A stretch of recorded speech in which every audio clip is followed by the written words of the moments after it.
Chapter 17. We strode up the path that led to the house like we were supposed to be there. The sun was burning bright orange by then, and the lake looked like it was on fire. The reflection made me squint against the brightness, which wasn't the look I was going for, so I made sure I was standing tall and straight so that I looked authoritative and untouchable. We caught the attention of the guard on the left as we approached the house, and I saw him murmur something to the guard on the right. The guard on the right gave a barely perceptible nod, and then the two hybrids watched our approach. At least they hadn't drawn their weapons. What if we just went in without saying anything? Sybil whispered. They might think that we were invited or something, and not ask any questions. Fat chance, Tabitha shot back. This is one of the most sacred holidays in the Lupercalian calendar. They will have received a full debrief on exactly what they're supposed to do and exactly who they're allowed to let in. They know we're not supposed to be here. When I was about 10 feet away from the entrance, the guards grabbed their spears and made an X over the door in one swift movement. They moved so quickly there wasn't even time to blink. It might not have been a full-scale attack, but it certainly delivered the message that the king was off limits. I glanced over at Tabitha, who got the memo. It was time for us to schmooze these guys as best we could. Evening, noble protectors, I said. Do you mean eternal protectors? The guard on the right said in a bored tone. A voice. Of course we're all eternal protectors, I said. But who is more noble than a guard who protects our king every day? What greater endeavor than to offer your life for that of the kingdom? The guards didn't say anything as they continued to stare straight ahead. Was about to offer a few more platitudes when the guard on the left spoke. Nobody is permitted to enter the marble compound until the moon ritual is done, he said in a deep growl. I will permit you to exit as quietly as you came because this is your first moon ritual. But you must go down to the town. Now, there is nothing for you here. Exactly, the guard on the right growled before I could protest. I hear they're doing a haunting rendition of the Fish of Blue Valley. Both of the guards uncharacteristically looked like they were trying to hold down a giggle, and the guy on the right's eyes even looked like they were welling up slightly. Very funny, Tabitha interjected. But this is serious business. The guards immediately regained their composure, and before I had time to register their humor, the usual bored expression was back on their faces. We have to get inside, I said. We have to talk to the king. Or what? The guard on the right asked. Or the king will die, I replied. There's a scheme to kill the king tonight. And it's going to happen when he dips himself into the lake. The guards exchanged a look, and the one on the right even shook his head. Wouldn't that be dramatic? The guard on the right sighed. But there's nowhere safer for the king, not even the palace. The Blue Claw here could have told you that. I understand that this is an important ritual, I replied. But there really is a scheme to kill the king tonight. It's not possible, the guard on the left said. No one has been allowed near the lake. Are you guys serious? Tabitha asked and crossed her arms. The guard on the right eyed the blonde before he huffed and muttered something under his breath. Trust Tabitha Blueclaw to be involved in a harebrained scheme to interrupt the most important holiday on our calendar. The guard on the right growled. You've always been one to look for trouble where there wasn't any. Oh, don't be like that, Tabitha shot back with surprising force. You know that my only priority here is to make sure that the king and Lupercalia are safe. How is drunkenly stealing horses and returning to the palace naked for the good of the kingdom? The guard laughed. I've had enough of your schemes for one lifetime. You've been the bane of my existence since you were 13. Well, Tabitha exclaimed. I could say the exact same thing about you. You did actually, Sybil added in a small voice. Back in the forest clearing. You said that the guards. Who cares about what I said about the guards? Tabitha snapped. This is serious business, and now we have to rely on you too. I sighed as Tabitha's sweet-talking skills suddenly disappeared. I knew we'd find a way out of this, but I had no idea just how yet. A hush fell over the five of us, and we all stood there awkwardly. The guards stared wordlessly at Tabitha for a moment, and then at me and Sybil. The guard on the left let out a deep sigh before addressing me. Henry Baker of New Jersey, he growled in a deep voice. That's my name, I said and smiled politely. We are all aware of your prowess as a knight as well as the strange circumstances under which you arrived in Lupercalia. The knight continued. You were the knight who defeated Windaroth and restored the obsidian temple, after so many others tried and failed, and for this we thank you. But that does not earn you the right to interrupt the sacred moon ceremony like this. It would be sacrilege, the guard on the right finished, and we'd lose our jobs. Or, worse, the king could banish us as well for deliberately disobeying his direct orders. It was beginning to sound strikingly similar to what Charles had told me back in the gazebo off the market square. It was nice to know that at least I was respected among the Lupercalian nobility, but everyone seemed to be terrified of what would happen if we broke the rules. So what does this mean? I asked. We've been on a quest for days now to find answers, and I know for a fact that the vampires put something in that lake to kill the king, and if we don't stop it, all of Lupercalia will be in trouble. The guards looked at each other and then to me. Henry, the guard on the left side. Call me Hank, I said out of habit. Hank, the guard said with a huff. If there is even a shred of fallacy in this, or if any of it is even slightly an exaggeration. It's not, Tabitha said. I may not play by the rules, but you know how much I love Lupercalia and how much I love the nobility. I'd never risk being banished by the king if I didn't know just how important this was. Of course, if there was truly a threat to the kingdom, a knight need only recite a certain code and we would have to let him in, the guard on the right said casually. Certain code, I muttered. I don't think anyone gave us a code. I looked at Tabitha, who shrugged, and then at Sybil, who frowned as she started to twist a lock of hair around one of her fingers. Surely someone told you about the codes that the knights use in a situation like the one you're describing? The knight on the left asked. No, I replied. But I guess there's a lot I haven't picked up yet. So there's a code word that would get us past you, Tabitha said. And if we say the code word, you'll let us in. Any knight knows that if he declares Lunar's Vocatio as a reason for an audience with the king, we would have no choice but to let that knight pass. The one on the left remarked. I looked at Sybil and Tabitha and tried not to cheer. The guards had just given us the all-access password into the marble compound that would get us in the king's presence and save their jobs if something went wrong while we were inside. Lunar's Vocatio? Sybil asked. And why is that the password? Well, the guard on the left side.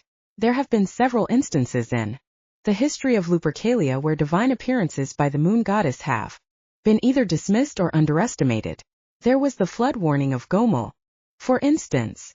Of course, Tabitha interrupted. I knew the legend was that Lake Gomel was a product of an unheeded warning for flooding in the forest, but I didn't know that it was true. Sometimes fact and fable get mixed up and misinterpreted in our knowledge of history, the guard on the right replied. We don't always know these things. For certain, the creation of a lake isn't the worst event to happen, but there have been other much darker events that have wiped out entire populations when the moon goddess wasn't heeded. The king's grandfather wanted to put an end to that, so if you say Lunar's Vocatio, it means that a power above the king has spoken. And there's only one power greater than the king, Tabitha said. The moon goddess, Sybil said. Yes, the guard on the left replied. And it means that we must obey the knight who has invoked it no matter what. If you claim it, you can overrule the king's commands, but the responsibility for what follows lies entirely on your shoulders.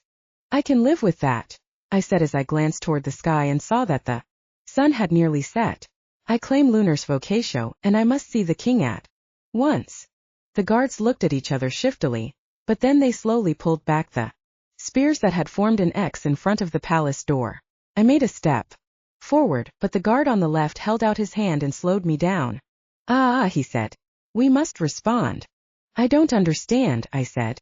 By the powers of the moon vested in us by the moon goddess herself, go forth on your journey, eternal protector and warrior, the guards recited. I chuckled. The legal disclaimer. The guard on the left gestured his head slightly, and I nodded at the girls. Thank you, Sybil whispered. You won't regret this, Tabitha added. Not the first time I've heard that, the guard on the left growled as we stepped across the threshold. We were in. And the first thing I realized about the place was that every sound echoed like crazy. I heard our footsteps rattle down the hallway that extended out to the left, while other sounds I couldn't quite place bounced off the walls from somewhere deeper inside the marble building. Maybe the echo was why the place felt so much bigger on the inside than it had looked on the outside. Or maybe the endless white made it seem like everything stretched on forever. All I knew for sure was that my perception of space felt completely off and that I had somehow missed how big the place really was. There were 2 glistening white hallways that stretched out to either side of us, while ahead of us was a white marble staircase that plunged downward. And yet I was sure we'd entered on the first floor, so the staircase should have gone up. This doesn't make any sense, Sybil whispered, and I heard her whisper echo down the staircase. I thought that the place just opened out onto Lake Wahaya. First rule of royal architecture, Tabitha whispered back, is that nothing is as it seems.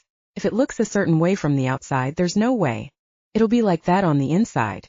It would be too much of a risk. I didn't know which direction to turn in. The hallways to the right and the left of me were still dimly lit, but I had a feeling that venturing down the staircase would lead us somewhere more secretive, like somewhere a king might go to prepare for the biggest night of the year. Or a dungeon. Either one seemed like a real possibility. From the outside it looked so easy, like a basic box on the shore of the lake. Yet here I was faced with a dark, creepy staircase and 2 hallways. Time was starting to run out, and I had no idea which direction to go in. Part of me was tempted to ask the guards how to get there, but I knew they wouldn't budge. They'd broken the rules enough for one day, and now it was my responsibility to get us to the king. Hey Tabitha, I whispered. I heard my own voice bounce off the cool marble walls and return to me. This place had the most disorienting acoustics I'd ever experienced in my life, and I wondered how the royal family put up with it, even for just a few nights. Yes, the noblewoman asked. Do you know if anything happens before the ritual? I asked. Like, does the royal family do something to prepare the king? Tabitha pursed her lips and furrowed her brow. She brought her hands up to her chin before looking up at me and nodding. Yes, she said. There are hymns that only the royal family knows. That's one of the other reasons this part of the ceremony is generally closed off to the nobility. We're not supposed to know the special incantations that the royals are singing. Great, Sybil muttered under her breath. Just another reason to get in trouble. Oh, come on, Sybil, Tabitha said in a more normal tone of voice. Her utterance boomeranged off the marble walls, and a moment later Sybil flinched like it had hit her on the side of the head. Okay, Sybil whispered. The light was fading in the hallways, so we would have to make our move soon. I thought back to what Tabitha had said about the deceptive architecture and tried to think like an intruder. If I wanted to get to the lake, which appeared to be on the same level as this landing, then surely I'd run down one of the hallways. I had to do the opposite. Okay, girls, I whispered at such a perfect level that there were no echoes. I think we have to go down the stairs. The girls looked down the marble steps, which led into pitch blackness. Are you sure? Sybil squeaked. How is that going to get us to the lake? For all we know, we might get stuck in some kind of royal crypt or something. I have a good feeling about it, I said. I know it doesn't look like somewhere you'd find a king, but I believe Tabitha is right when she said you have to hide what's inside. Tabitha looked back at me and nodded. And don't worry, Sybil, I'm sure it won't be a crypt, she purred authoritatively. This space isn't used for any type of burial grounds, so even if we don't get to the lake this way, we won't be confronted with any tombs. I thought back to the obsidian temple, which stank of rotting corpses and bones. I was glad that at least we weren't going to encounter anything like that again, for my stomach's sake. Until we met the zombie, of course. The thought of the zombie made me remember my opal dagger. Now that we were so close to the lake, it made more sense for me to have it in my hand. From this point on, I was hunting an undead werewolf. I pulled the sack from my back and rummaged through it until I found the dagger. I quickly ran my belt through the sheath and then took a deep breath. It's time, I said as I moved toward the staircase. Let's go. I glanced at Sybil and Tabitha, who were on either side of me. The 2 of them nodded, and I made the first step down the marble staircase. The sound of my boots against the stairs rattled off the walls, but I was unfazed. Royals had heard us or come for us yet, so they must have all been somewhere else preparing for the moon ritual. I descended into the cool pitch blackness with the girls by my side. The feeling kind of reminded me of traveling with the ring. Felt like the entire world around us disappeared, and I was guided solely by instinct. I continued stepping down until my left foot landed at the same level as my right. I must have reached the bottom, but I couldn't see a single damn thing around me. Don't worry, I heard Tabitha's low drawl. We're still right here. Great, I said. Now we just have to figure out where to go. I took a hesitant step forward, and heard it echo into the distance straight ahead of us. That sounds promising. I heard Sybil whisper from somewhere to my right. Yeah, I said. Let's move forward. I took a few steps forward and found that the echoes continued moving directly ahead of us. We'd be damned if we were moving in the wrong direction, but I had a good feeling. Hey, Tabitha whispered. What's that light? I looked to my left and noticed a slight light near Tabitha's waist that reflected off her armor and onto the ground. First I thought it was coming from the floor, but then I looked down. It was the ring from the moon goddess. It's the ring, I whispered. The ring is lighting up for some reason. Maybe the moon goddess is sending us a sign, Sybil said hopefully. A sign that we're going in the right direction. Another glow seemed to appear from nowhere, and I realized that the source of the light was none other than the opal dagger. Whoa, Tabitha whispered. Why are they doing that? I have no idea, I said, but at least the light made me more confident that we were heading the right way. Well, Sybil whispered, it could be the magical properties in the ring and the dagger reacting to our proximity to the lake. We took a few more steps forward, and the dagger and ring started to glow even brighter. If that's true, then we must be getting closer to the lake, I said. We moved forward through the dark hallway when I started to hear a low humming noise. At first it sounded like a swarm of flies, but then I realized that it was a language I couldn't understand. What's that noise? Sybil asked. It's humming, I said. It must be the royals. The incantations, Tabitha said faintly. They're preparing the king for his entrance into the lake. We have to get there now. We started to run through the darkened hallway, which I began to suspect led to a secret location away from the main house. No doubt it was meant to ensure that no one would interrupt the ceremony, even if they did make it inside the house. At least the ring and the dagger burned so brightly against the pitch blackness, so we didn't have to slow down.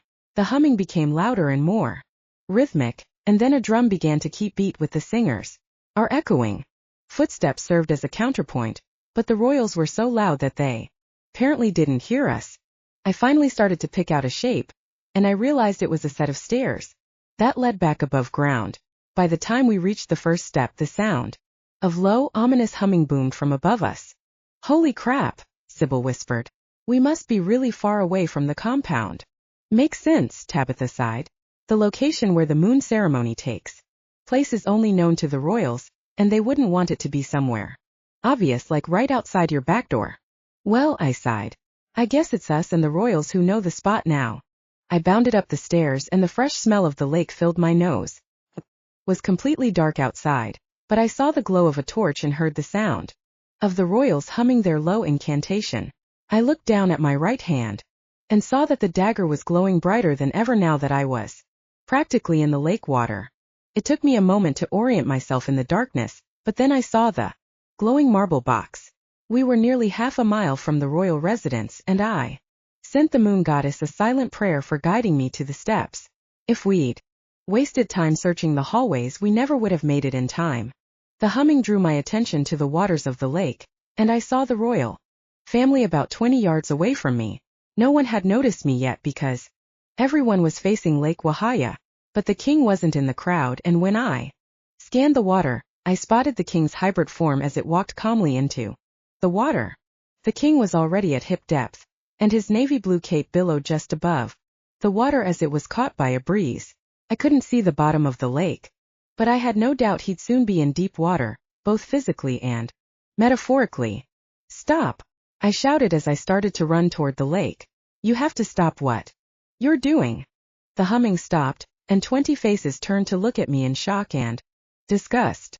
A few people started to mutter, and I could see some of the men start to look around for the guards. You have to stop this, Tabitha shouted from behind me.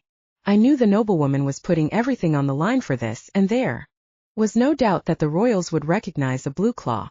Yet I heard her and Sybil charge after me as fast as they could. Stop the ceremony! I yelled again.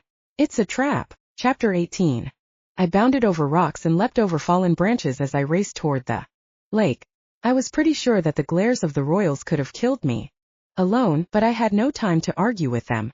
I pushed through the members of the royal family, careful not to cut any of them with the opal dagger I carried in my fist, and ran into the water. "Your Highness!" I yelled. "What in the name of the goddess do you think you're doing?" The king shot back. "You have to leave the water," I shouted. "There's a plot to kill you during the ceremony. This is ridiculous." I heard a voice seethe behind me, and when I swung around, I saw a cloaked hybrid figure growling at me. "It isn't," I said. "There was a plot outlined in Windaroth's notebook, and—" "Windaroth," the hybrid royal growled. "To mentioning that name on a day as holy as this, after you violated this sacred ground, is nothing short of blasphemy. Seize him."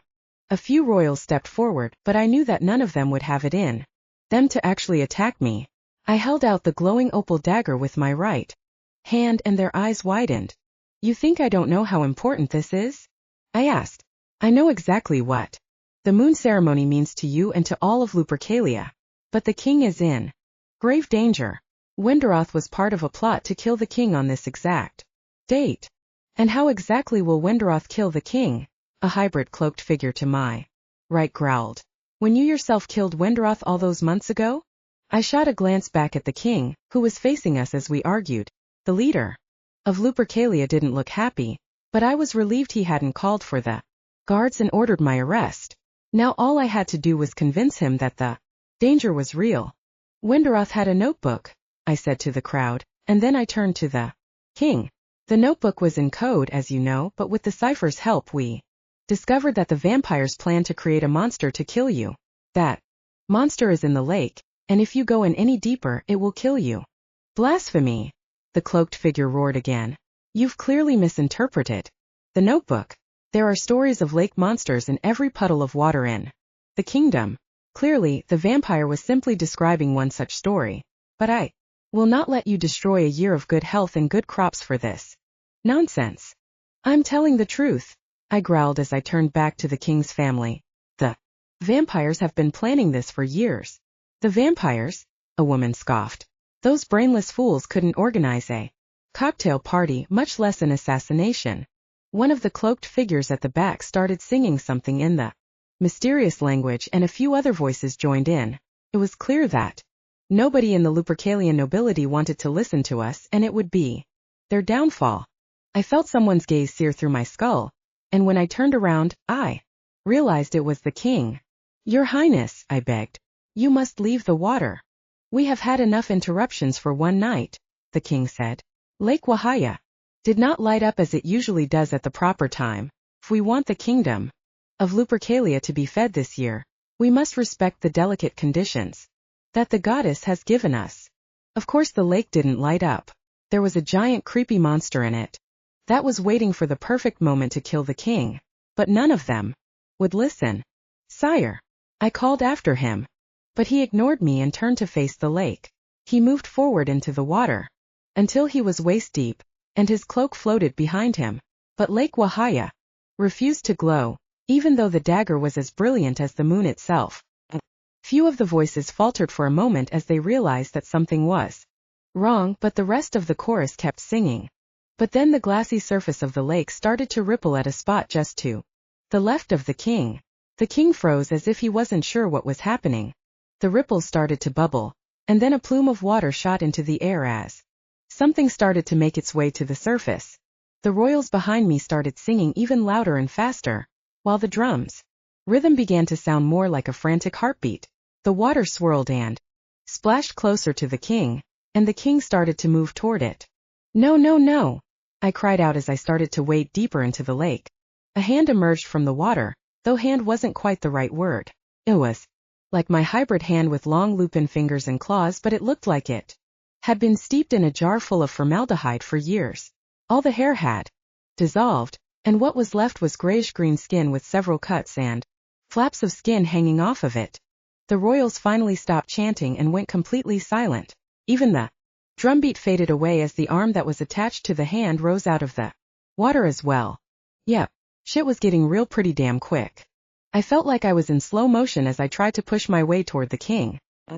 Felt my armor filling up with water, and the weight of the lake seemed to be pushing against me. At least the king finally recognized that something was wrong. He started to turn around so he could head for the shore, but the wet cloak wrapped around him like a net. The rest of the monster started to emerge from its hiding spot.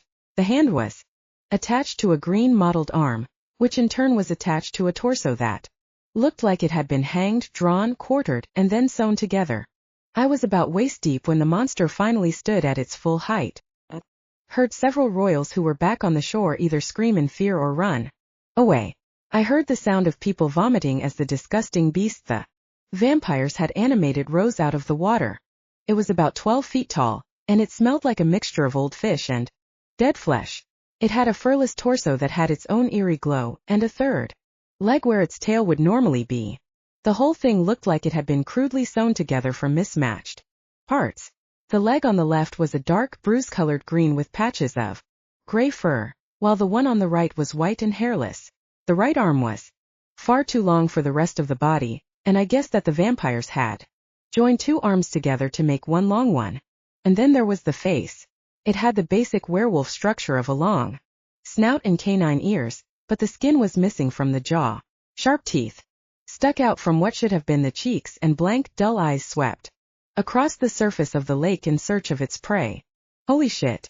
I'd defeated the Cyclops, but this was by far the most messed up looking creature I'd ever seen in my time in Lupercalia. I had no idea how they'd programmed it, if that was even the right word to use, but it looked like it was still learning to inhabit its body. Stretched out its uneven arms, corrected its posture, and then it twisted its neck to reveal a whole other face on the back of its head. This face was blue with patches of thin black fur, and it had two different colored eyeballs, one gray and one green. Basically, this thing had no blind spots. Your Highness, I called again as I tried to reach for the king. Too late. The disgusting creature raised its mottled claws and swiped down on the king. The king tried to duck out of the way, but the long arm struck the king across his back and shoulder. The king sank beneath the water for a moment, and the monster's giant arm plunged in after him. The zombie moved its arm around like it was trying to feel for something it couldn't see, but then it seemed to pick up the king's trail because it let out a triumphant growl as it waited after something. I dove beneath the waters and swam toward the last spot where I'd seen the king. Even with my wolf eyes, it was hard to pick out anything in the dark waters, but I finally made out a large shape that seemed to be swimming toward me. But the shape was suddenly jerked backwards, and I realized that the zombie must have grabbed the king's cloak. I still had the opal dagger in my right hand, and as I kicked toward the monster, I held the knife in front of me. A hairless limb seemed to appear right in front of me out of the darkness, and I drove the point deep into the flesh. As I surfaced to gulp down air, I heard the zombie growl in a loud splash as it swiped at the water where I had been only seconds before. Close, I could see that there were other fleshless patches where I could see straight through to the bone. It was one of those horrors that demanded attention, and I couldn't peel my eyes away from the monster's disgusting flesh. The zombie seemed to lose interest in me, though, when I didn't attack again, and I had to admit I'd been hoping that a single blow from the knife would be enough. But the poisonous effect of the opal hadn't kicked in yet, and the zombie turned to look at the king rather than scan the water for me. "Hey, you dirty dog," I shouted as the zombie started to lift the king from the water. The werewolf creature froze for a moment, and then it turned its head so that it could still watch the king and look at me at the same time. The face pointed at me, scowled, and the monster moved toward me a couple of steps. Stopped again when it remembered it had the king in its grasp, and it seemed undecided about what it was supposed to do. Or maybe the poison was finally starting to work. Either way, I was going to take advantage of it. I dipped underwater again and swam toward the zombie. When I was close enough, I stabbed it with a knife and then ducked away from its hand. When I surfaced, I was about 3 feet away, and the creature was looking right at me. Its face contorted into a frown in a way I'd never seen before. Saw each muscle in its face twitch and slide around as if it was made of clay, while the space where its eyebrows should have been slid down into its eyes. It looked like it was trying to be angry, but it couldn't remember exactly what that expression was supposed to be. There was something about it that was both real and completely unreal at the same time, and I felt a shiver race down my spine when I reminded myself that underneath all the weirdness was Just a hunk of dead meat impersonating a living creature. You're nothing but pond scum, I shouted. You're slower than a sloth. You couldn't kill a. The creature finally decided that it had time to punish me before it killed the king. It lunged toward me, and I just narrowly avoided the tips of the claws. But I had the opal knife ready, and as the creature started to lift its arm from the water, I latched on and plunged the blade into its shoulder. The thing made a weird noise that might have been a grunt, and then there was a splash as something landed in the water. A moment later I saw the king bob to the surface, and as the creature started to reach for him again, I started to saw at the stitches that held the right arm to the torso. Henry, the king called out. Hang on, I called back as the zombie started to twist around. The right arm was dragging in the water by then, and I had to duck to avoid several swipes from the left arm, but finally there was another splash as the shorter arm dropped off. A pulsing green light briefly appeared where the arm had been, and I wondered if that meant the creature had lost some of its magic. If that was true, then maybe if I hacked off enough pieces the thing would finally die once and for all. It was a hell of a way to go, but we had no choice if the king was going to live. The creature seemed to remember its mission though, because it stopped trying to dislodge me and focused on the king again. The king managed to move out of reach, but I could tell that he was still hurting from the blow the zombie had landed earlier, and there were a hell of a lot of stitches around the mutant left arm that I didn't think I could cut through in time. So I leapt over the zombie's head and splashed into the water between the king and the monster. The zombie's claws came down on my neck, and I felt them rip through my skin. Fuck, this hurt like hell. He removed the claws from my flesh and lifted his hand up again to strike at his real target. As the creature reached for the king, I plunged the dagger into the middle of its face and then dragged the blade across the stitches. The face started to slide off, and the same green light pulsed at me as the skin and part of the skull dropped into the water. I found myself staring at a single gray fleshy brain. I plunged the knife into the brain and then jerked it back out, but even severe brain damage didn't slow this thing down much. We need to get out of the lake, I shouted as the creature's movement became more chaotic. I'm not sure if I can swim that far, the king replied. My shoulder isn't healing very well. Then grab onto me, I said. I felt the king grab onto my back, and then I started to swim back toward the shore. It's following us, the king warned me a moment later. Can you tread water for a minute? I asked as I glanced over my shoulder. I can, the king assured me. The king slipped from my shoulders just as the monster reached us. Its long arm swept toward the king, but I pushed the king out of the way at the last moment and thrust the blade into the rotting skin. But not without some damage on my end. The monster's paw came down on me again, and I felt its sharp claws rip through the exposed skin on my neck. Fuck. It stung like hell as he swiped his arm back, but I had more important things to worry about. I could think about healing later. I let the monster lift me from the waters, and I clambered up the arm until I could reach the stitches. Just as I'd feared, it took a lot longer to remove the arm, and it didn't help that the zombie kept submerging itself in the water in a bid to either drown me or force me to stop. But somehow I found the strength to hang on. I started cutting away at the stitches as the monster thrashed above me. I tried to avoid his limbs, but suddenly I felt something sharp and painful bite down on my exposed ear. I reemerged and felt blood trickling down over my armor. I had to get back under and cut through the last of the stitches as soon as I could, or this thing would be hounding me all night. I cut away at the stitches as the creature thrashed and my own blood floated around me. Finally the blade cut through the last of the thread. The arm fell away, and the zombie werewolf resurfaced as an even brighter green light escaped from the creature.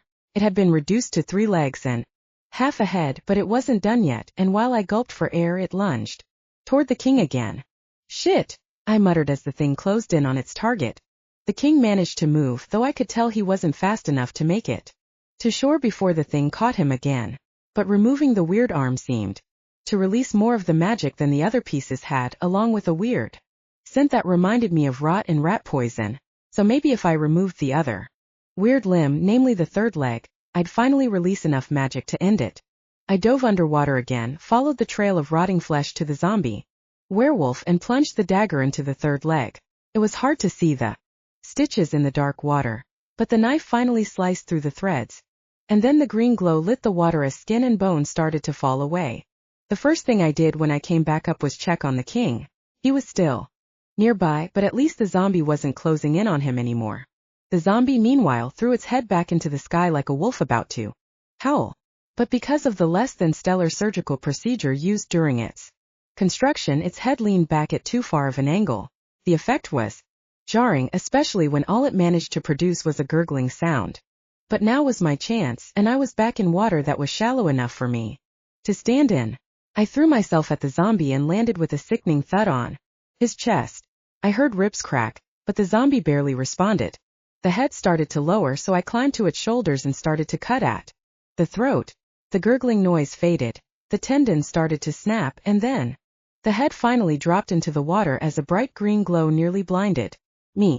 The body finally went limp underneath me, and I crashed back into the water. Over the corpse of the zombie knight. The water went completely still, and I looked behind me. The king had only managed to swim a few feet away, and his eyes were still wide with shock. I looked down into my hand at the opal dagger. I knew for a fact that if I'd had an ordinary dagger, we probably wouldn't have made it. The magical properties of the opal meant that not only had I ripped apart the zombie, but I'd undone the entire necromantic spell itself. I trudged through the water to the king's side, helped him to his feet, and then half-carried him from the water.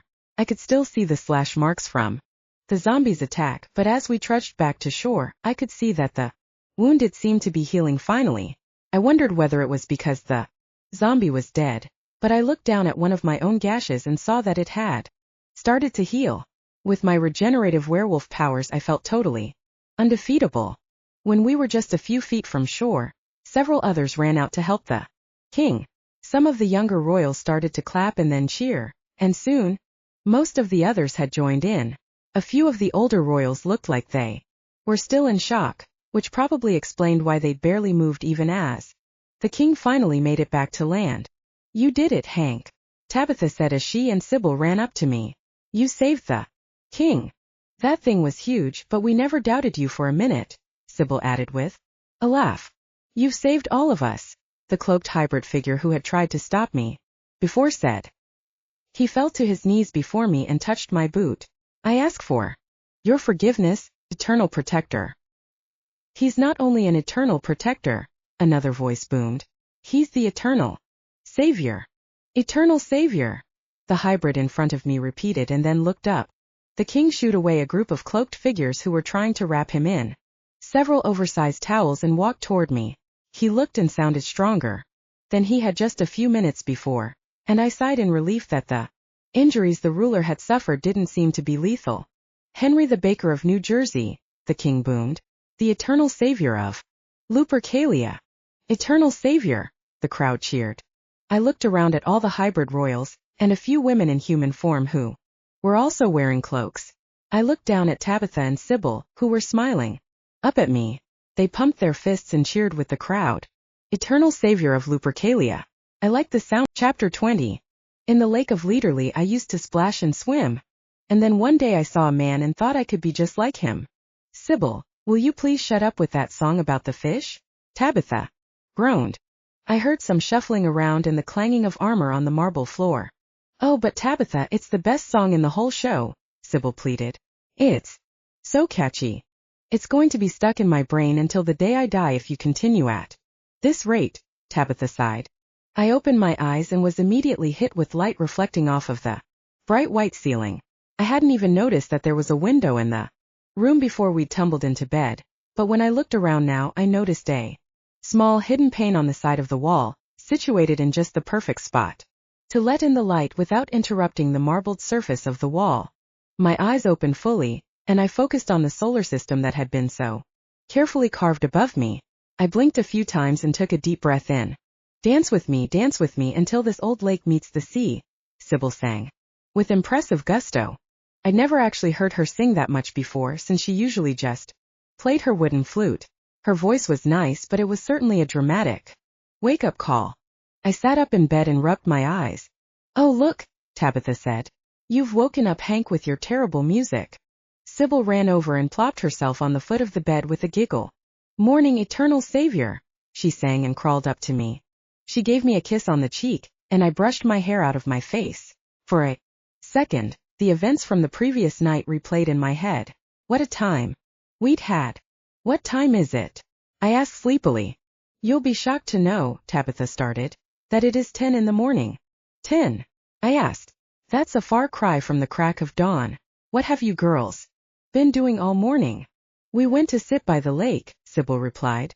But then I got spooked that the zombie might return. Tabitha kept telling me that she saw something coming out of the water, so I ran back. You know, I was just playing, Tabitha said innocently and batted her eyelashes. You're a very bad girl, Tabitha, I said as I hopped out of bed. I walked right across the cool marble floor to Tabitha and spanked her on the ass. Hey, the noblewoman protested, giggled, and then ran to the other side of the room. I grinned as the blonde folded her arms and gave me a defiant stare. It was tempting to chase her around the room, but I didn't want to miss the events in the town on the last day of the ritual. So I scoured the room until I found all my clothing and my boots, and then I stepped into the room with the chest and started to fasten my armor back on. The king has already headed into the village, Tabitha purred from the other side of the room. I looked in the mirror, and I saw that she was leaning elegantly against the wall with one leg propped up James Dean style while Sybil was plopped on the bed on her stomach with her legs swinging back and forth. I tried to take a mental picture of all of us. I was the victor of Lake Wahaya, and my two beautiful women and I were hanging out in the most beautiful royal compound that I could have imagined. The story of your great victory will have already spread by the time we arrive, Sybil noted. Do you think the fishmongers will offer us some of that roasted fish for free? There's one way to find out, I replied as I turned around.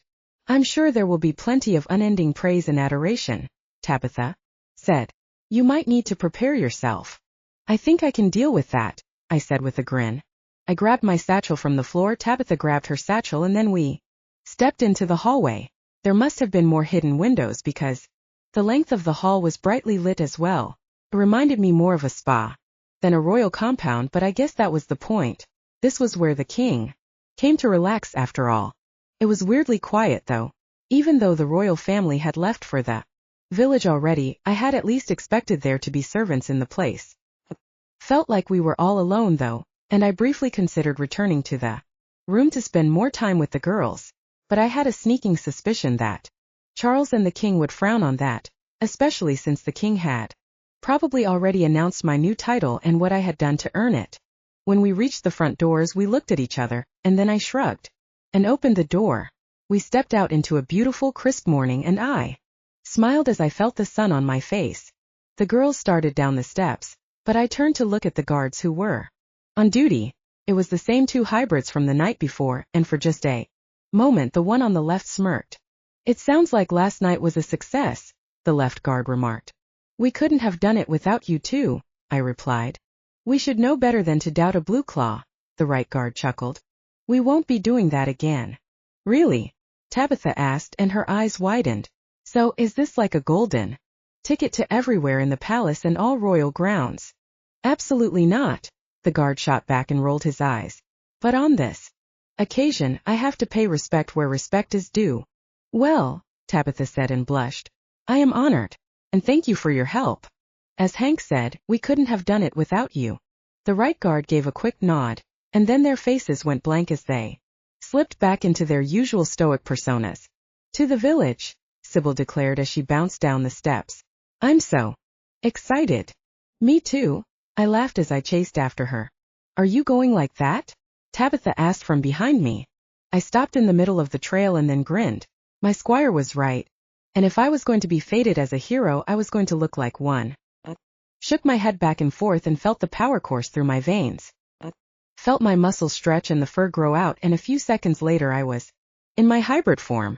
Fuck yeah, this was going to be a day for the history books. I'll race you, I growled and started down the path. I took off before Tabitha could reply, and I sprinted past Sybil before she even realized I was there. I barely felt the cobblestones beneath my feet, and the air tasted so good that I let out a howl.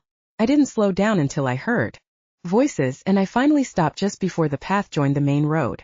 Tabitha and Sybil ran up a few moments later, and I waited patiently while they tried to catch their breath. Get ready, Tabitha said when she could finally speak. I have a feeling Everyone is going to want a little piece of Henry today. I can live with that, I replied as I started to walk again. I began to see the faint outlines of nobles through the trees. The smell of grilled meat and baked goods wafted over, and it smelled like a celebration to me. You ready? Sybil asked as we peered at the crowd swirling around the town. Ready as ever, I said. We stepped onto the main road, and a few moments later we greeted the first revelers. The first nobles we greeted actually gave a slight bow, a sure sign that the story of my adventures was already making its way through the crowd. The king should be at a banquet table around here, Tabitha whispered when we passed the first buildings. It's him, someone shouted. It's Henry Baker. I saw the people in the market square start pointing in our direction. I saw their faces change from mildly bored to looks of awe and regard, and my wolf's hearing picked up the faint whispers after we passed. And then a small figure in a silly costume bounded toward me, and I saw that it was Sebastian. All hail the eternal savior of Lupercalia, the tiny squire exclaimed. All hail! The nobles started to chime in. The crowd in the market square started to grow around me. I was hemmed in, but I didn't care. I could barely contain my excitement or my pride, and I found I was standing as tall as I could. I looked out at the crowd and saw that someone was pushing their way through. It wasn't a very noble way to behave, and for some reason I thought that Hector was about to appear and argue that I didn't deserve the title because I'd broken protocol or something. But the crowd finally parted, and I saw it was my mentor, Charles. Charles! I yelled, and the usually restrained knight ran straight up to me and gave me a big bear hug, or should I say a wolf hug. He gave me a big pat on the back and then stood in front of the three of us with a great big smile on his face. You did it, he said, and he pounded his chest with his hand.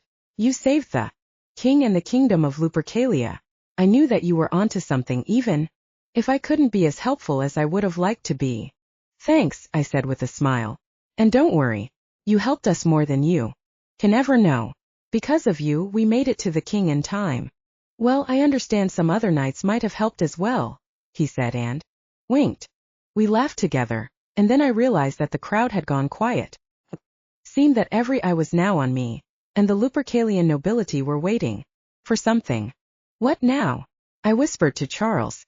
Give some kind of speech, he suggested. I tried not to groan at the suggestion. I'd never been a fan of speeches, and I usually managed to find an excuse not to give one. Hell, I'd missed a lot of school days just to avoid delivering a book report.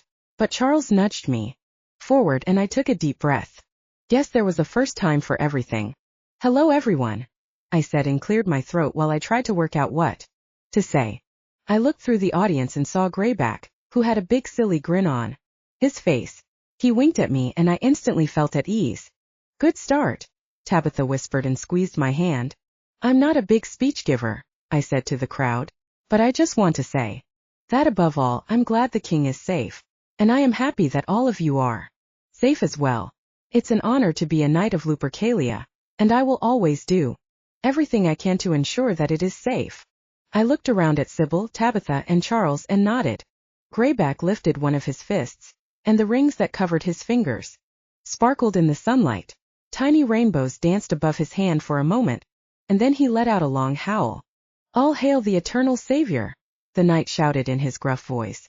All hail the eternal savior, the crowd shouted after him. The crowd burst into hoots and hollers, and I heard a drum start to beat in the background. The drumming was joined by several flutes and what sounded like a harp, and then the nobles of Lupercalia started dancing like it was a medieval prom. I watched the crowd for a few minutes and smiled at everyone. I recognized most of the knights, and that included Hector, who towered over many of the Lupercalian werewolves with his long lean body. I noticed that he was wearing a dark blue suede tunic and a silver chain instead of armor. Hector brushed a wisp of sandy fur out of his eye and then held my gaze. He glared at me until Greyback murmured something to him, and then he rolled his eyes, crossed his arms, and started to push his way through the crowd in my direction. I shot a look at Tabitha, Hector's former love interest, but she was busy telling Charles all about the battle, complete with furious hand gestures. Well shit, it looked like I was going to have to deal with the man myself. What's going on here? Sybil whispered. Guess we'll find out, I whispered back. Hector stopped in front of us and placed his hands on his hips like he was About to deliver a lecture. He scowled at Sybil and then sighed deeply when he met my stare. Henry, he said and nodded his head curtly. Hector, I replied and nodded my head. And Sybil, Sybil added. She peered up at us with her glowing green eyes and grinned a silly grin. Had to stop myself from laughing. And the witch, Hector murmured reluctantly and rolled his eyes. For a second, his gaze floated over to Tabitha, who was still chatting with Charles. I had a feeling that even if she'd seen him come over, Tabitha would have purposefully avoided him. So, I said as an awkward silence settled between us. Enjoying your new job? Can we skip the small talk? Hector asked. You know why I'm here. I didn't like you. I snickered, and Sybil crossed her arms over her chest defensively as she frowned at Hector. But I was feeling pretty good and I refused to let Hector ruin the party. So I smiled and nodded like he just complimented me. Well, thanks for humbling me, I said to the shit-stirring noble with a chuckle. But no, I don't know why you're here. For saving the king, Hector replied, and his face softened. Look, what I was going to say was, you know that I didn't like you at first, but I must admit that you are a very, very good knight. And however much it pains me to say, I am grateful for the work that you've done for Lupercalia. Everyone feels safer with you here. He looked behind my shoulder at Tabitha for a split second and then back to me. Well, Sybil replied for me, that's very nice of you to say. Hector at least had the good sense to look embarrassed when he nodded to the young witch that he'd teased so relentlessly in the past. He sighed again, took a deep breath and then looked at me. His eyes widened and his ears flattened like a dog looking for approval. I had always known that I was more powerful than him, but this guy had an ego the size of Jupiter. It was nice to know that he now recognized I was the top dog and I wasn't going anywhere anytime soon. Thanks, Hector, I said. It seems like your new position in diplomacy is really paying off. Sybil snickered and then quickly looked away while the werewolf struggled to bite back whatever nasty comment had sprung into his mind. Yes, he finally said. It is really very rewarding. I'm sure that we will see each other in the palace very soon. Hector shot one last longing glance behind me at Tabitha, who had now gone so far as to ask Charles about this year's production of The Fish of Blue Valley, in order to avoid acknowledging the diplomat's presence. Then he made one more polite nod and wandered back in the direction of the crowd and the music. Do you think his dad put him up to that? Sybil asked as she pressed against my side. Maybe, I replied with a sigh. Or maybe his diplomacy skills really are improving. I'm not so sure, Sybil said and squinted into the distance. If I know anything about that guy, he probably just wanted an excuse to check out Tabitha up close. She looked up at me and raised her eyebrow naughtily. Her green eyes glimmered with a sense of mischief in the beautiful mountain sunlight. God, I loved having a witch on my side. I think he knows that ship has sailed, I said with a chuckle.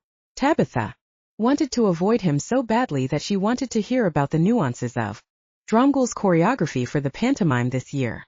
Sybil giggled and brushed her black hair out of her face. The morning sun made her pale skin glow like an opal, and for a few seconds I could almost see magic dance around her. I closed my eyes and took a deep breath of the Wahaya air. Smelled like victory to me, and I hoped that I'd enjoy that scent again soon. It certainly took you long enough to get rid of him, Tabitha purred. I opened my eyes and looked down at Tabitha, who was batting her eyelashes at me. I felt her lean against me as she wrapped her hand around my arm, and for a second the image of her under me last night as I pounded into her flashed through my head. But the entire nobility of Lupercalia was milling around in front of me, so I put those thoughts away before I got a raging hard-on in front of her family. Did that please the lady? I teased. Very much, she replied. That's my girl. Blueclaw suddenly cried out from the crowd. Daddy, Tabitha said with a laugh and ran toward the werewolf that was moving toward us.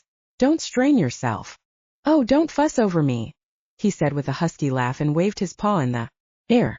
I've still got some of that electric blue blood running through these veins. But let's not talk about me. I wanted to give you and Henry Baker here my warmest congratulations. He threw his arms around Tabitha and squeezed her so hard that she lifted off the ground. Dad, Tabitha coughed. Dad, you're squeezing all the breath out of me. He set her back on the cobblestones with a chuckle, and the blonde dusted herself off with a huff. Henry, the old knight said with a big grin as he turned to me. What you have accomplished in such a short amount of time is a most noble feat. I am very much looking forward to watching the rest of your career as a Lupercalian knight unfold. With you on our side, the kingdom is in good hands. He gave me a hearty pat on my right arm that I could feel even through the armor. The guy might have been old, but he was still strong as hell. Oh, I said. I never got to tell you. Thank you so much for helping us out on the estate. Those extra weapons came in handy. It's no problem, he said and waved his hands. Those weapons are the type of thing you accumulate when your family has been defending the kingdom for generations. How is the estate, by the way? Still growing beans? It's been busy, I replied. We haven't been back for a few days because we were trying to work out what the vampires were planning. But it's growing. We have some new families moving in so we can expand the fields, and Sybil's been expanding her garden. We have some pretty rare plants now. That's good news, the older knight replied. Ava will be happy, Sybil noted. She can never get enough moonbeams. Sorry, who? Blueclaw asked with a furrowed brow. Oh, Sybil said as she realized her mistake. Just one of the servants. She's always got a cup of the brew in her hand, it seems like. Can't get enough of the stuff. We tease her about it, Tabitha added quickly, but she just laughs and drinks some more. That's good to hear, Blueclaw noted. Not the teasing part, but the fact that your servants are so invested in the estate. It bodes well for its future. I smiled at the old knight, and saw Tabitha elbow Sybil ever so slightly. Sybil stuck out her tongue at the feisty noblewoman, which the blonde ardently ignored. Daddy, the noblewoman purred as she turned to her father. When are the nobles thinking of returning home? Anxious to leave? The older knight asked with a chuckle. Well, that monster in the lake was pretty creepy, Tabitha replied. But we do need to get back to the estate to, well, deal with estate business. Her father hummed as he studied his daughter. Yes, estate business. Most of the families are planning to leave tomorrow, Charles said as he joined our group. It's easier heading back, of course. Takes far less time to walk down the mountain than to climb up. Though with Sybil's talents we could probably be back in the palace even faster. The noble of stock winked at Sybil, who blushed in return. I braced myself at the idea of having to run. I didn't know the exact path from here to the estate, but I did know that it was one hell of a lot quicker than the run from the Cypher's place in Lake Gomel. Well, girls, I said, what do you think we should do? Should we stay one more night? I have an idea, Blueclaw said. Why don't you take one of the royal carriages back with us? There are certain luxuries you're afforded as a long-standing knight of the kingdom, and when you're an old man like me you're allowed to travel more comfortably than most. I looked over at the girls whose faces had lit up. A carriage, Sybil giggled. I've never had a ride in one of those before. Oh, you're in for a treat, Tabitha said. Are you sure, Dad? We don't want to take up too much space.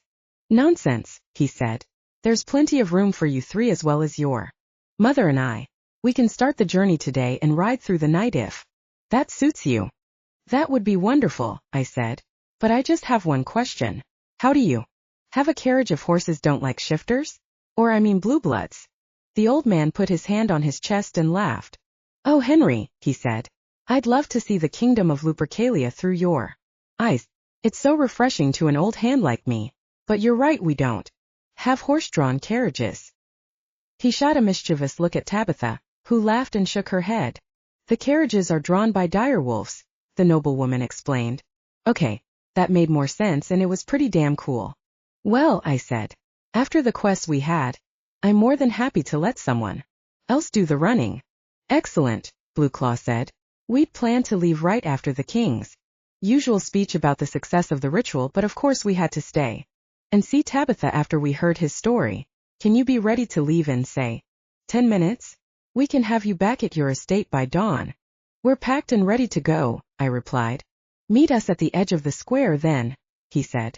I just need to find my wife in this crowd. He laughed and then strolled away. I can't believe we're taking a royal carriage, Sybil sang. Even I can't, Tabitha said. Royal carriages aren't like the usual ones. They're much bigger and more comfortable. That's good, I said. Because it sounds like we'll be sleeping in one. Tonight. Oh, don't worry, Tabitha replied with a chuckle and looked up at me with her big brown eyes. I think you'll be very well taken care of. I felt a pat on my shoulder and turned to find Charles behind me with a grin on his face. Well, the knight said, I suppose you have business to attend to. I'm glad. You're being given the royal treatment. It's what you deserve after everything you did in that lake. I'm just glad I could help, I said. Are you going to stay here until tomorrow? I think I will, the kind knight said with a smile. The kids love it here.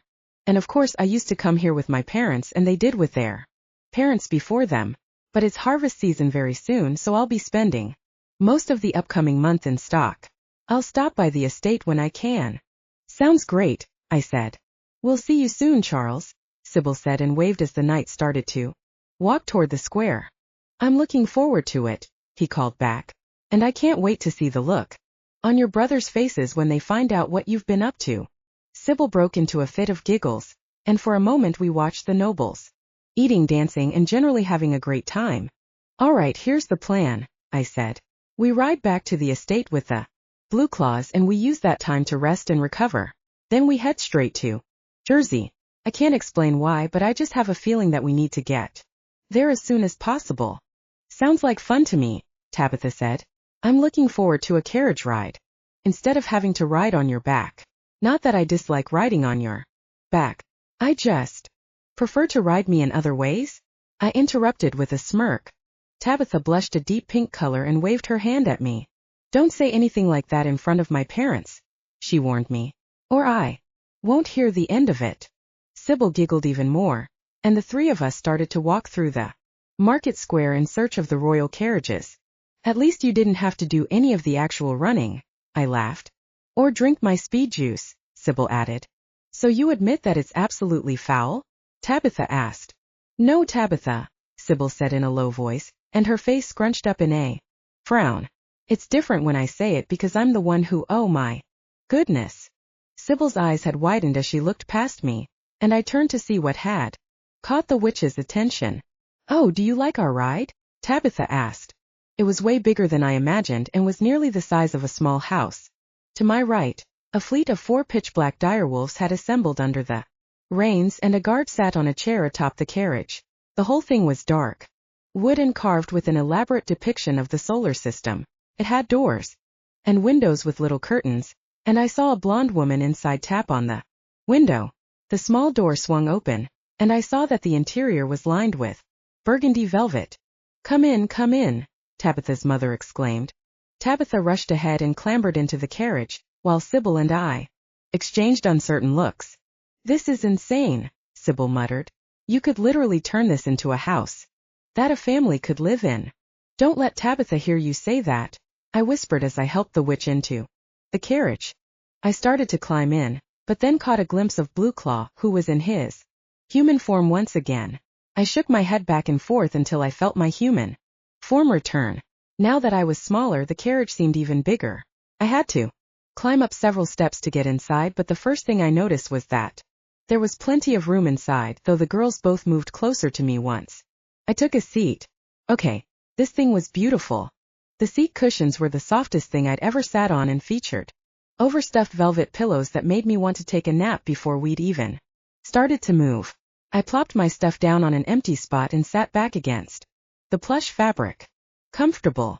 Blue Claw asked from the opposite side of the carriage. This is amazing, I said.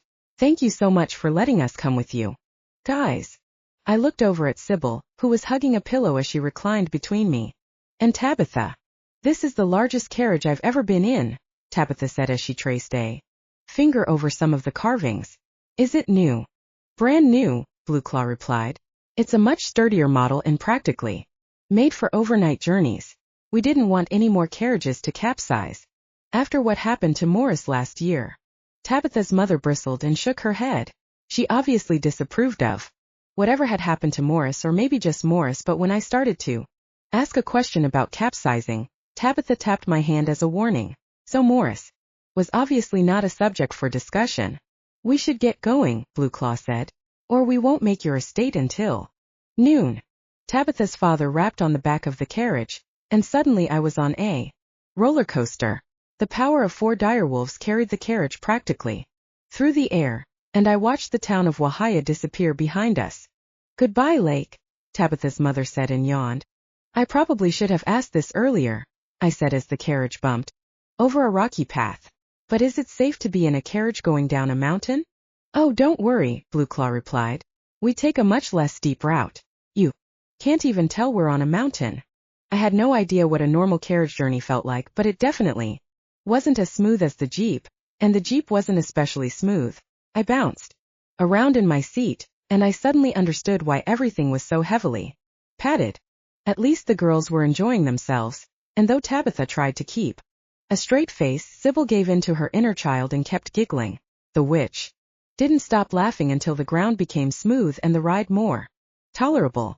Once we could talk in normal voices, Tabitha told her parents the tale of our adventure the night before.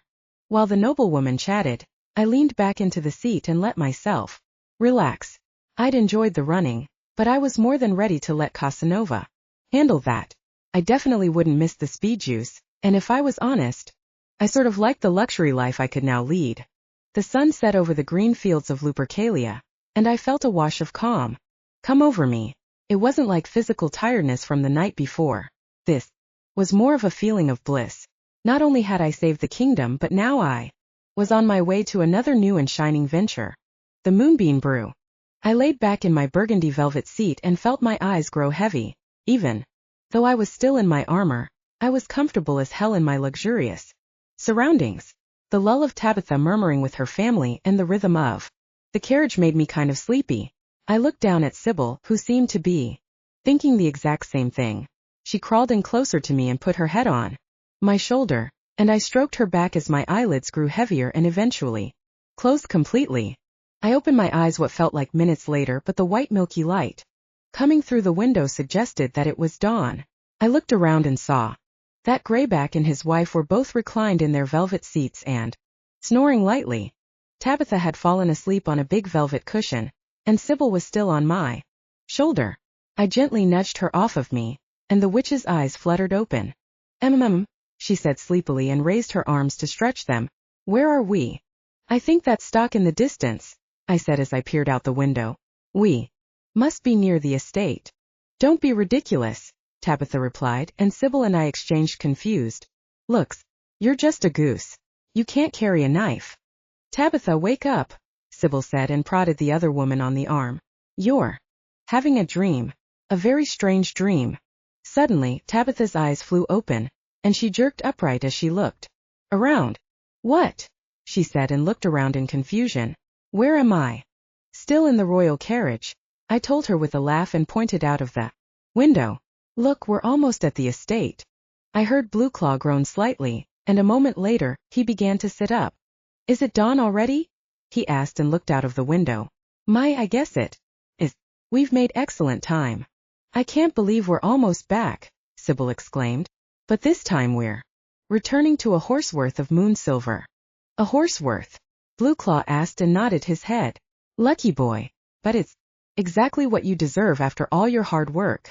I felt my tired face stretch into a grin as we pulled up to the estate and the carriage rolled to a stop. I looked down at the girls who yawned and started to clamber over to the door. Thanks so much again, I said and popped open the door. I hopped out of the carriage and felt my land legs return to me. The weight of my armor felt slightly unfamiliar, and I wobbled up to the gate while a servant rushed up and swung it open for me. The girls piled out of the carriage as well, and after a few promises to keep in touch between father and daughter, the driver snapped the lead and the carriage rumbled away. That was amazing, Sybil said as we watched the carriage disappear down the road. I've never done anything like that before. Me neither, Tabitha said. Our usual carriage would have been way too small for a journey that long. I heard the gate squeak open, and I turned to see who had come to let us in. But I didn't recognize the peasant, though he had a kind smile to go with his ruddy weather-worn skin, curly black hair and dark eyes. Welcome back, Sir Henry, the peasant said, and I nodded politely at him. I am from the village in the forest of Yerrick. We are so grateful that you took us in. Can I get any of your belongings? You can take this if you like, I heard Tabitha yawn as she tossed her satchel toward the man. The peasant caught it in both hands, and then turned to me and Sybil. But we both shook our heads as we walked past him and onto our estate. I stopped in the middle of the path to our house and took a deep breath. The smell of moonbeams tickled my nose and made my nerves feel like they were electric. No wonder the peasants on my estate loved working here. Even just the smell was energizing. So, I said to the peasant as we started walking toward the house, "What's your name?" "Eric," the peasant smiled. "Eric Nash. My wife, my 2 boys, and I have just moved into one of the free houses behind the estate, east of the Moonbeam Fields." "And how are you finding it?"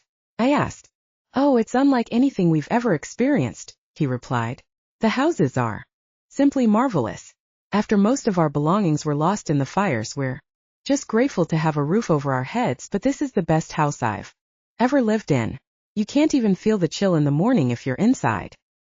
Hearing about his house burning down made my heart ache, and I was glad that we could help the family out. I would have done it no matter what, but I was also glad that we could now extend the fields. "I'm so sorry to hear about your house," I said, "but you're in safe hands. Now, we're taking extra precautions to make sure the estate is protected." "Yes, I saw the patrols," the peasant said. "Someone mentioned that a stranger had broken into the house." "Well," I replied, "it's always a possibility." I stopped him before he could steal anything, but we want to be sure that everything is secure even when I'm not here. "I appreciate that," the man replied. "We had something similar for our village, and I've already said I would do some shifts. I can't believe someone would try to steal moon silver from a knight." "Good man," I said as I patted the peasant on the back. Of course, I knew that the intruder had only been after the notebook, which was now in the cipher's hands. I doubted that the vampires would think to look in Lake Gomel for the notebook, but we'd have to visit the cipher soon to see what else he had uncovered, and maybe move the pages somewhere safer. "Hank, look!" Tabitha exclaimed, and she pointed up to the house. Casanova was trotting over to us. The prize direwolf looked elegant and friendly rather than the rambunctious ball of speed he'd been before we left on the quest. "That's so unlike him," Sybil said and shook her head. "He's so calm." I held out my hands to greet the great direwolf, and the big black dog trotted up to me and gave me a hearty lick on the hands. I scratched behind his ear, and he nuzzled into my armor. Whether it was in Lupercalia or back in the States, there was nothing like having man's best friend there to greet you when you got home. "My baby," Sybil cooed as she knelt down. The witch kissed Casanova on the nose, and the pup stuck out his big pink tongue and licked her entire cheek. He left a wet trail of saliva down her neck, which Sybil wiped away with her sleeve. "You," Tabitha said disapprovingly. Sybil stood up and rolled her eyes as the direwolf made his way over to Tabitha for a nice scratch on the head. "Oh, come on," Sybil chided. "It's not so bad. It's just a puppy kiss." "But you're no puppy anymore, are you?" Tabitha asked in her husky voice, while she scratched the direwolf lovingly behind the ears. "Usually he'd knock me over on my back," I said. "He's like a completely different direwolf." "That'll be Jacob's work," Eric said with a smile. "Jacob?" I asked. "Who is Jacob?" Tabitha asked. "Ah, of course," Eric said. "Jacob. Come say hello." A gangly teenage boy who looked about 14 ran over from behind the house. He looked similar to Eric, with curly black hair and dark eyes. The young boy grinned as he approached us, and to my surprise, Casanova sat down and waited patiently for the kid to reach us. "Hello, sir," the teen said and waved at the 3 of us. "Jacob here is my boy," Eric said, and he placed his hands on Jacob's shoulders. "He's got a real talent for animals. Horses, direwolves, even the deer in the forest flocked to him. He's been spending some time with Casanova over the past few days. I hope you don't mind." I asked and smiled at Jacob. "This is absolutely perfect. We haven't had much luck training him, but he clearly is willing to learn from you. If I hadn't just seen it myself, I'm not sure I would have believed it. Do you think you can keep working with him?" "Well, that'll be no problem for me, sir," Jacob said. "I've trained work. Horses, dogs, you name it. I'm sure I can help you train him right up in no time, sir." "Call me Hank," I replied. "It's great to meet you, Jacob," Sybil said and held out her hand. "I'm Sybil." His eyes widened at the incredibly beautiful witch in front of him, and he turned bright pink before taking her hand and shaking it. Thanks, he squeaked, and his father patted him on the back. Tabitha snickered, and Jacob turned an even darker shade of pink. It's been a pleasure to meet you both, I said. And I'm glad you decided to come here. It seems you've already found a place for yourselves. Eric bowed, ran up to the door and pulled it open. He bowed again as we stepped inside, and the poor man even blushed a little when Tabitha reclaimed her satchel as she stepped inside.